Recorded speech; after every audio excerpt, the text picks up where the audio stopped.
To health matters now, and an update on the nationwide strike by the National Association of Resident Doctors, which has entered its 9th day today. The doctors are not backing down despite the threat by the federal government to invoke a no work, no pay policy, which took effect 24 hours ago. The doctors insist the backlog of salaries of its members, put at over 5.5 billion naira, must be paid before their strike can be put on hold. We have details in this report. Days after resident doctors resumed their suspended strike, Nigeria's Labour and Employment Minister Chris Ngige called on them to report to their duty post, or the government will invoke the no work, no pay rule. The resident doctors remained adamant and it be to find a lasting solution and to have a meeting point. The House Committee on Healthcare Services is intervening. Nevertheless, we have identified problems. People are recruited. The process wasn't followed in some aspects.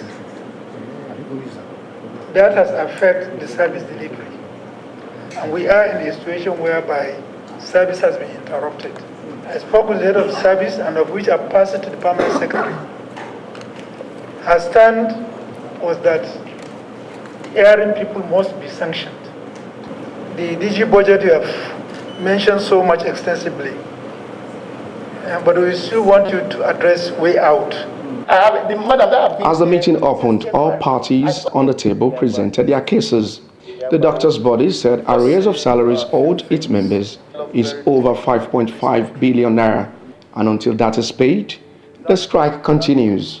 Why we are still on strike, well, on another strike now, is because of the Ministry of Health. Of the Ministry of Health. My apologies to the Minister first. This is the second time we are going on a strike in this year. Why are we having these bottlenecks? Because some people are not doing their jobs.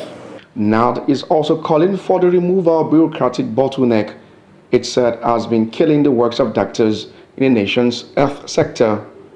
They are also unhappy with the casualization of its members in the government hospitals. On its part, the government said it has acceded to the request of the doctors and would not understand the reason for their action this time. It's not about playing games. Oh, you cause it, you cause that. No, we must all, because a lot of things again that happen in the health sector, they may not necessarily be issues of the health sector. We are not saying that what is happening is the best. It's not the best. But we must continue to work at it, but not at the expense of the lives of people. Meanwhile, the lawmakers have set up a subcommittee comprising the head of service of the Federation, the Committee of Chief Medical Directors of Teaching Hospitals, and the Permanent Secretary, Minister of Special Duties, to find a lasting solution to the industrial action. The subcommittee is to meet on Tuesday.